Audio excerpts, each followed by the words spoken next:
Okay. Good afternoon, everybody, and I'm pleased to welcome you here to the Distinguished Poets Series from Passaic County Community College. All our programs are made possible by grants from the New Jersey State Council on the Arts, Department of State, and also by Passaic County Community College, and by donations from individual people and money people have left us in their wills. So I always want to thank them before I start. And I also want to thank Smita for taking her Saturday to help us with the technological part of this and getting the Zoom started. Today, I'm very pleased to welcome Dante Stefano. He's the author of 2 poetry collections, Love is a Stone Endlessly in Flight from Bright Horse Books, and Ill Angels from Etruscan Press, which came out in 2019. His newest collection, Lullaby with Incendiary Device, is forthcoming from Etruscan Press in a 3-in-1 volume titled Generations, which is also featuring the work of William Hyan and H.L. Hicks. Along with Maria Isabel Alvarez, he co-edited the anthology Misrepresented People, Poetic Responses to Trump's America, which was published by New York Quarterly Books in 2018. He is poetry editor for The Dialogist. He teaches high school English in Endicott, New York, and lives in Endwell with his wife, Christina, their daughter, Luciana, and their son, Dante Jr., and their dog, Sonny. I'm so pleased to welcome Dante, who is not only a wonderful poet, an amazing poet, really, but also an amazing essayist, critic, reviewer, and just all around a great person.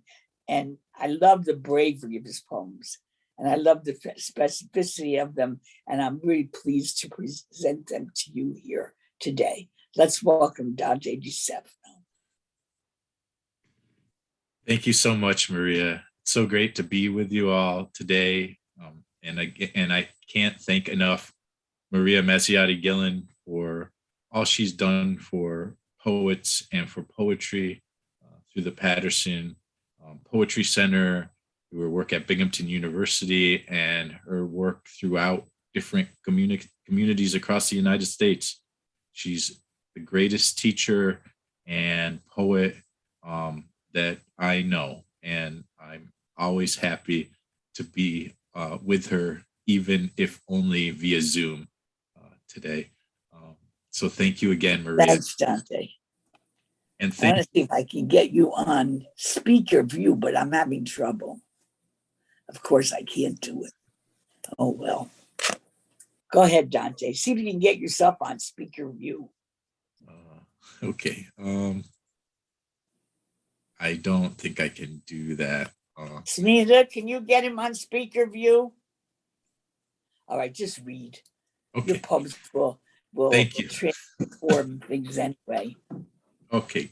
Thank you, Maria. All right. And thank you to Smita for all of her technical assistance, as always, and to everybody else at the Patterson Poetry Center. And thank you to the people who were in the workshop earlier today with me. I really enjoyed hearing your poems and being together with you in that space. So I'm going to start with a few poems from the book that Maria mentioned, Generations, which I'm holding up and which is going to come out in June. And it's a kind of an unusual book because it's a book by 3 poets, and it's 3 separate books in one. So there's my book, which is called Lullaby with Incendiary Device. There's a book by William Hyan, who is in his 80s now, and his book is called The Nazi Patrol. And then there's a book by H.L. Hicks called How It Is That We. So you have a poet in his 80s, a poet in his 60s, and a poet in his early 40s. So that are the generation. That is the generations mentioned in the title here. So 3 generations of American poets. I'll start with a poem by William Hyan from the book. William Hyan has spent a lifetime writing about the Holocaust and other genocides. And here's one of his poems from our shared book together. Our New Bible, Orchards.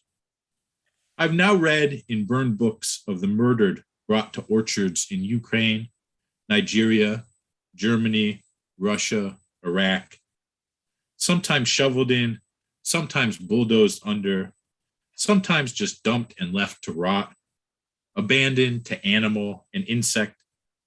Some orchards were dormant, some in blossom with pollinators filtering or abuzz, some whose trees were bearing fruit, some with wasp-tunneled windfall sweetness wafting among those other doors.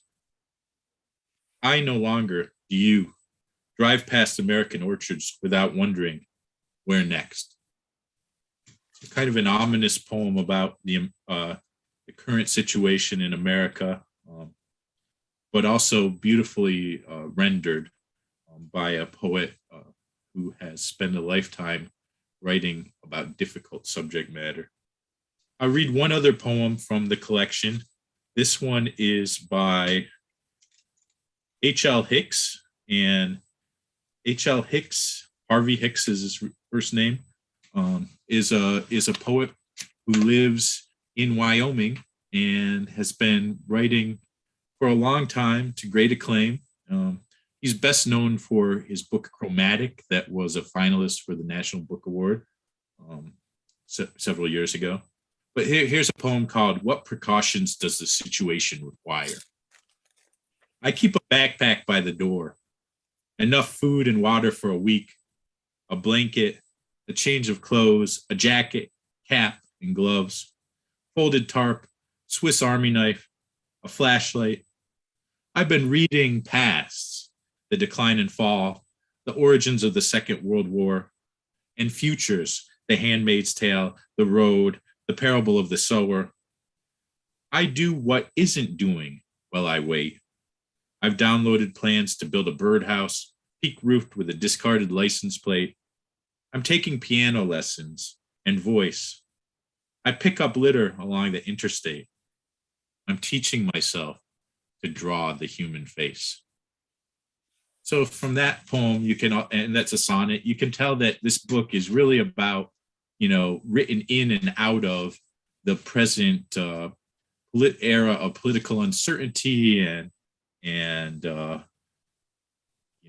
last 5 years or so, the feeling of that. So I'll start with a few from my part of the book, Lullaby with Incendiary Device. Here's a poem called Cradle Song. And this book is really about my daughter, the birth of my daughter. And, now I'm lucky enough to have a son who's 6 months old, Dante Jr. I'll be reading some poems about him later. But this is one of the first poems I wrote after the birth of my daughter, Luciana. Cradle Song for Luciana, 1 month old. One squall from your tiny body, fevered in the night, outweighs an electorate, undoes the disgust that knots up my throat with talk of power and its founding fathers. You're not the first to come into a world where bad men bleed the meek, lie about it, and smile. Burrow deeper into my shirt, arching bluebell of my most hopeful hour. For far too few years, I know you'll be safe in our home. But after that, your nation will try to teach you its collateral vocabularies of shackle and pledge. Don't learn them. Your birthright is no baton. Don't wield it, beacon it, this broken hymn, this lullaby your father sings for you, made of spindrift love and rage and larkspur.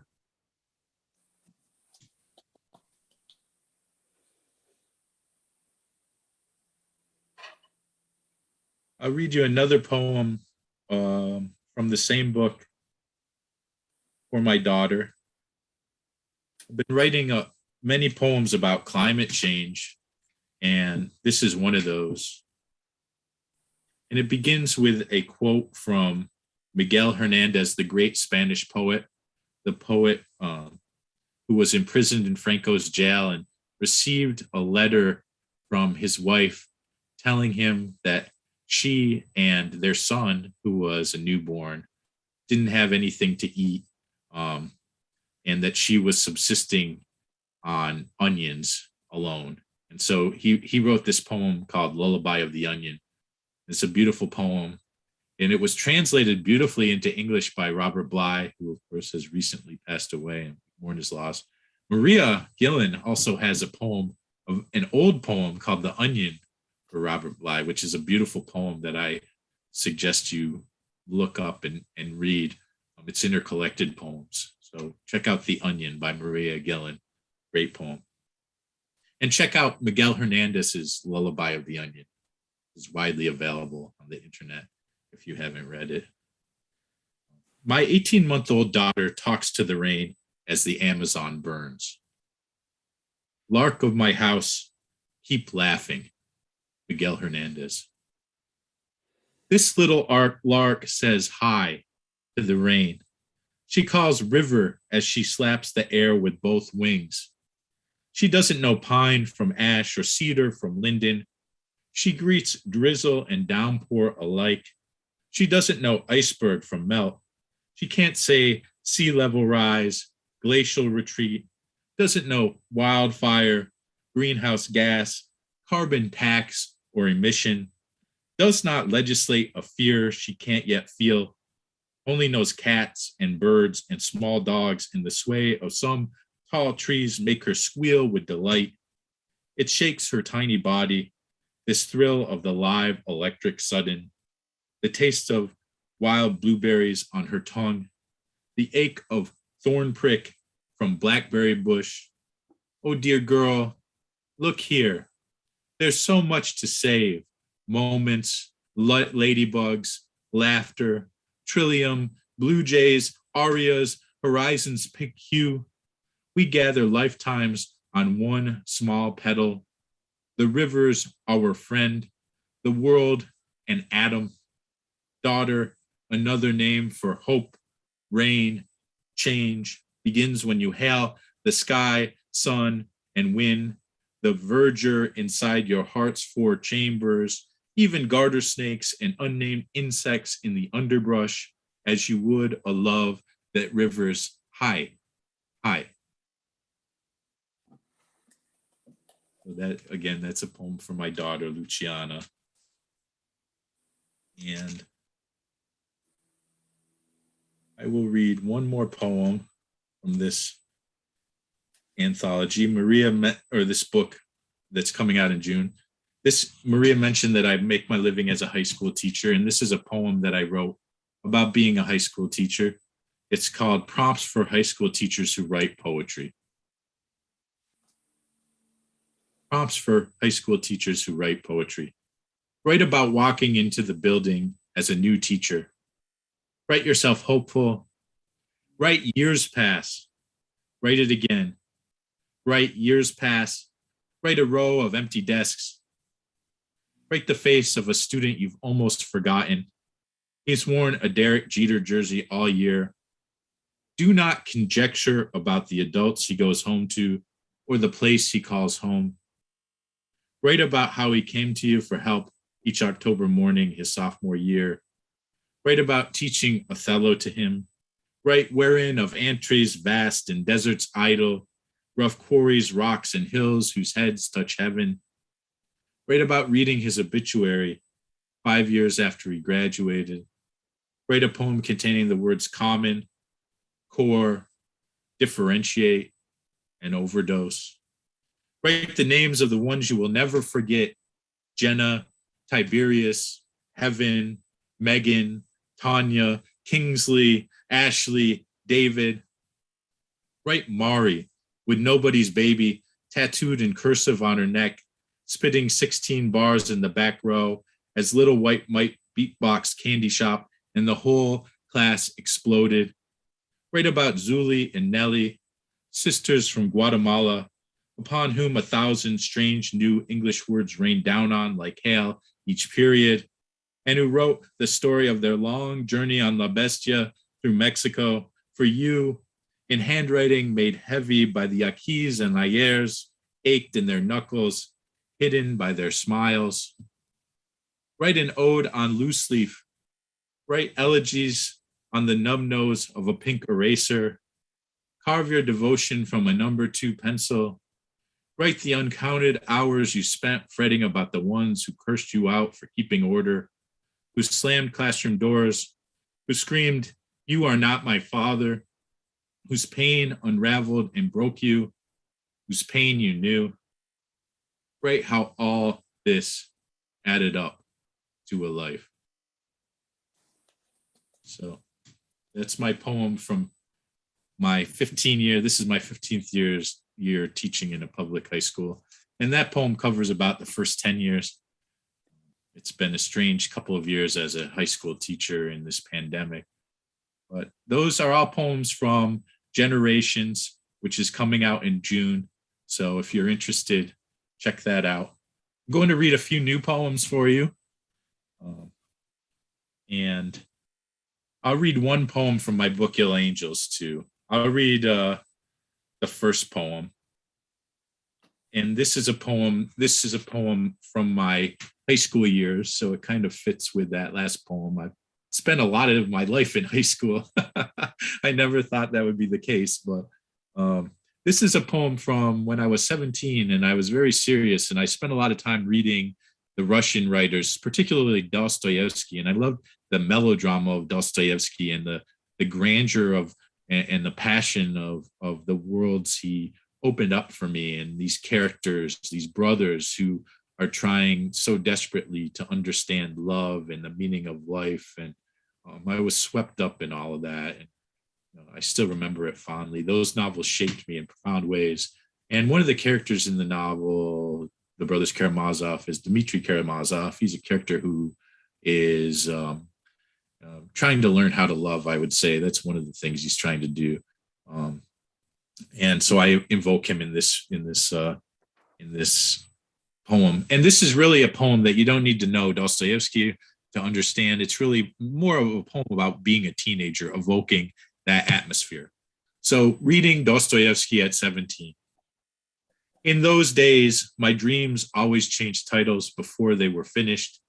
And I wanted only to love in that insane, tortured way a poor, dear Dmitry Karamazov. Suddenly, I was speaking the language of lapdog and samovar. This is the ballroom, the barracks, the firing squad. This is the old monk with the beard of bees. This is the orange lullaby the moon of the moon will sing you when it's grieving. This is the province you escaped by train, fleeing heavy snow and eternal elk. This is the part where I take your hand in my hand and I tell you, we are burning. So that the first poem from my book, Ill Angels. So by Etruscan Press. I'll read you a couple of poems that have come out in journals recently. And this next poem is a poem that's really difficult in terms of its subject matter. Deals with some difficult experiences from my childhood. And I've spent many years writing about my father and the positives and negatives. And this is a more negative take on him. He was a complicated man, and so this is part of the dark aspects of him. But important for me to write about every aspect of him, to not solely praise him, not solely damn him. He was complicated, like we all are. And so this is a poem called "The Day." And it does involve domestic abuse and things like that. And it starts with a quote from W.S. Merwin. "The day. If you could take the hand by the day, even now, and say, 'Come, Father.'" W.S. Merwin. "The day rises like a rock in the hand of my father, coming down hard on my mother's windshield as she puts the car in reverse and speeds out the driveway, leaving him to wander, raving down the cul-de-sac.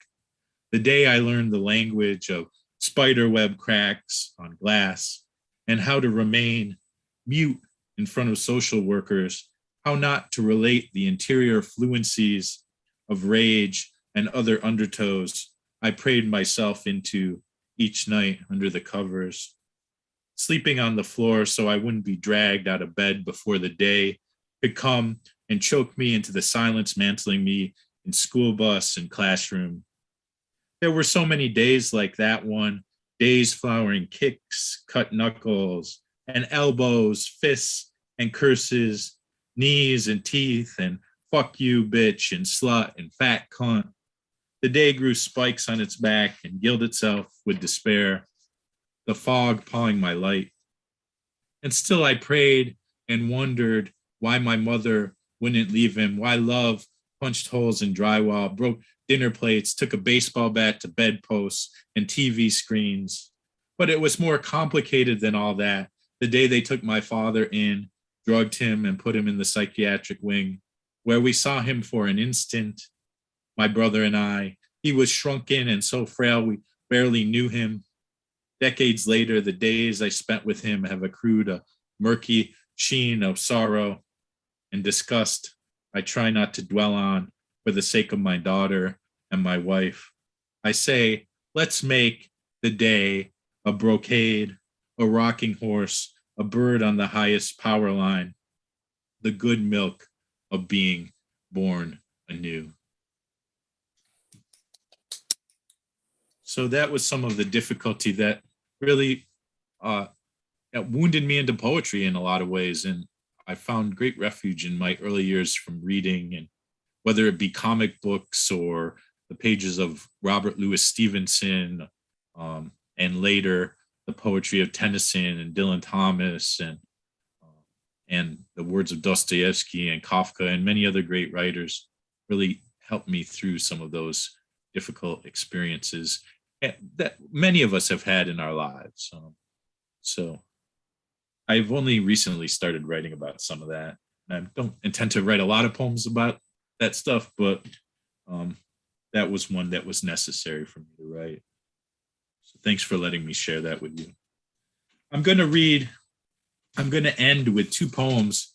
Maria doesn't know this, but I got good news recently, and last year I wrote a book-length poem to my unborn son, and it was recently picked up by University of Wisconsin Press. So that's going to be coming out next year, and so I'm going to be reading a couple of poems from that. Well, they're actually part of this book-length poem, but there are a couple of sections, and the book is really a poem to my unborn son at the time, who is now born, Dante Jr., but it's also a poem addressed to William Hayen, this octogenarian poet who I have this book coming out with, and who I've been corresponding the old-fashioned way with by letters, and I've been reading a lot of his work. So he wrote a lot about the Holocaust, as I mentioned earlier, and he spent this interesting life meeting many and interacting with many of the luminaries of 20th century poetry, everybody from Anne Sexton and Allen Ginsberg to Ishmael Reed. And so in some ways, he's like Maria. He's met and kind of interacted with, much of the important poets of the 20th and 21st century in America. So it talks about Bill Hayen as well. So here are the two last poems I'll read. This is the first section of my book forthcoming. It's called Out of the Azure. The book is called Mid-Whistle. I'm listening to Earth, to Bill Hayen read blackbirds back into the sky above the earth, to space junk hurtling over the sky, hurtling under it, while Hayen hurtles through time back to Robert Penn Warren, back through Auschwitz, through ashes to Ceylon, through Hiroshima to Whitman, back through Rumi to Keats, below the surface of Walden Pond, back to woods stilled in a Long Island night 70 years ago. I am listening to a man read himself through remembrance, against nostalgia, against Little Boy, Enola Gay, and Oppenheimer's Sleep. I'm listening and trying to hear myself in old age, 40 years from now, become another this uplifted, spun out of the azure, into the syntax of an erased elegy. I talk there and handle a hope for a one who no longer exists. I'm dreaming upstate, reading my own blackbirds back into my own backbone, back to those days spent bicycling around the neighborhood from corner store to the oak tree by the cemetery gate, where my brother and I wolfed down sub sandwiches and let June unfold so indolently around us. Blackbirds flew overhead then, in a V, thousands of them, as they will tonight when I put my daughter to sleep, while their cawing booms through my skull. At bedtime, my daughter asked me to tell her one more story before I can even say, once upon a time once. And this is the whole interior jewel and thiefdom of a poem, a once before once you say in the dark because of love. So that's the first section of that poem. And now I'll end with the last section of that book, which is called A Traveler's Prayer. And it is a poem that I wrote, or a section of the poem that I wrote, thinking about a poem by a friend of mine named Faisal Moyhudin. And he wrote a poem called Allah Castles, which was about his son. And I was thinking about that poem when I wrote this poem, this section of the poem. So this is called A Traveler's Prayer, the end of the long poem, Mid-Whistle. In a poem, a son moves into his father and turns him into a new country with a reconceived heartland. There is no talk of birth rate, no debate about childcare and immigration. Borders in a poem are porous, and sons and fathers and wives and daughters migrate like swifts and butterflies, or like bees pollinating a prairie. They pattern their flights on earth and wind and water and dark from the most distant starlight, born 2 galaxies away. My friend Faisal writes his son inside a house, a castle, the world, another poem exhaled from Allah's right lung. Meanwhile, my unborn son floats in amniotic fluid, a cosmonaut ascending the sable warmth of the womb. My own father has been dead, sparrowing in his grave now for years. I can feel myself moving in him, even as I can feel my son kicking in my wife's belly at night. These motions don't dissipate with death and its ripe fictions. A baby's DNA stays in its mother forever, my wife tells me. I think of those helixes inscribing their ardent calligraphies in elegant, unruly ink on my wife's hemoglobin as we raise our 2 children. Just so, we poets remain in our lines, our atoms etched in each enjambment, riding the rhythms that unwind there, rewriting each beat as it orbits away from the hand that wrote it, from the open throat about to burst into song. Oh, poets, sons, daughters, we are truly holy when it is difficult for us to tell, among the many places we have lived, precisely where it was we felt most at home. This is the knowledge God gives. Family is rootless prayer. Those helixes inscribing their ardent calligraphies in elegant, unruly ink. Family is rootless prayer. So that's my poem. Thank you for having me, Maria. Thank you for— Wonderful, Dante. It's an absolute pleasure. You actually have 2 minutes, so you have a short poem. You can say the short poem. Sure. I read that poem, that difficult poem about my father, so I'll read a less difficult one about him too.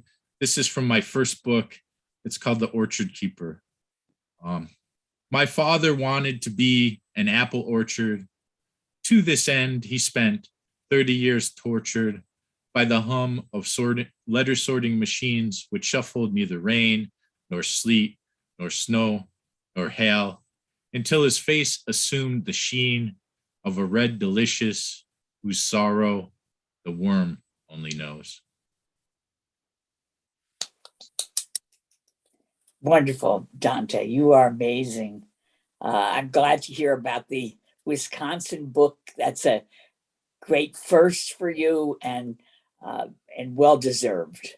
Beautiful Thank you, Maria. poems, and I Thank you. keep seeing them in different places in Poetry Magazine, Best American Poetry, and I every time I read another poem of yours, I think he's getting even better. How can he get better? He's getting better. I had the best teacher you could ask for, so I had a good foundation. Thanks, Dante. Really wonderful. And I'm sure everybody is, we're all silenced, but I'm sure they're all clapping as I am for you. And I think you did a beautiful job with the workshop and a beautiful job with the reading. And thank you very much for your work, which I think is heart wrenching and beautiful and loving. And the interesting thing to me is out of some bad experiences, you transform them into really beautiful experiences, and a kind of tenderness comes out in your poems. I just love that you transform that into tenderness. Thank you, Maria. Okay, now Smia, are we finished taping? Yeah, we are. I think we should be finished taping. Thank you so